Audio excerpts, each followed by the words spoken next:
Here is an update on some of our new outreach for the mentor program in response to the fact that we have been having difficulty getting our schools to refer students and also getting families to follow up on those referrals. So I'm going to start by explaining this program to you from the school perspective.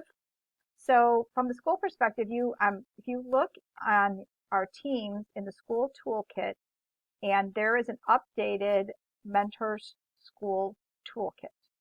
So if you open that, you're going to see a document, and the first document explains the program a little, and then there is a flow chart which explains the different ways we can reach participants.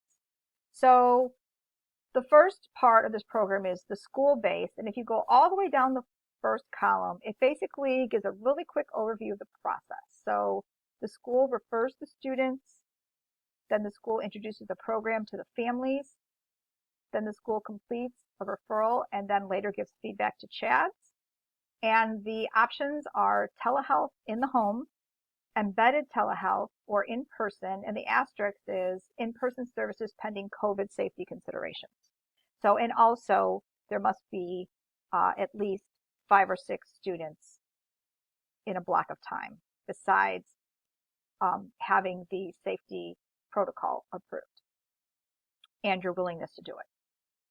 So the second school-based program is when we sent out flyers to the schools with an email blast suggestion for them to offer this program to their families and let the families self-refer. So the families would self-refer, and then that program is open to all the families.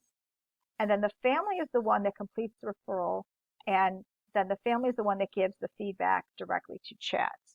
So, and this option has the telehealth in-home available, or it could be something else as requested by the school. Some schools may not want to have any embedded telehealth in there or just don't have the room because of the number of students, and so then the at-home option is all that's available.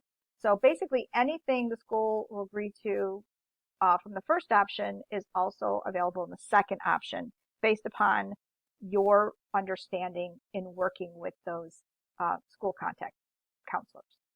So now the third, and in order to be a school-based options, those are the schools that are already our mentor partner schools.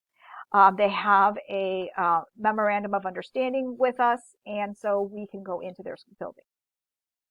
Now, the third option is available to anyone, regardless of the school that the student attends, as long as it's in St. Louis County. But we're not telling them about the St. Louis County part, but just so you know, that's most of the funding is coming for St. Louis County. So community-based is where we can send a flyer through any school, through a partner school or any other school, or get the word out in some other way. Then those families will self-refer. That means they will contact the mentor directly. And again, it's offered through flyers or newsletters. And then the family again completes a referral and works with CHADS and gives feedback to CHADS. That only has the telehealth option available because we don't have a partnership already with the school. So the reason I'm explaining all of these to you is that Holly is going to be contacting you and asking you for some information regarding your current caseload and your current availability, including availability outside of school hours. So start to think about what that availability might be.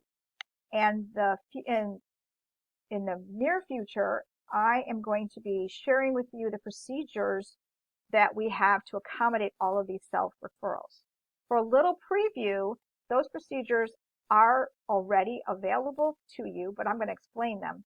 So if you go under the mentor training manuals and you look at files, you're going to see a new Theranos training manual. It's basically the same manual, but if you look closely, you'll find things for families.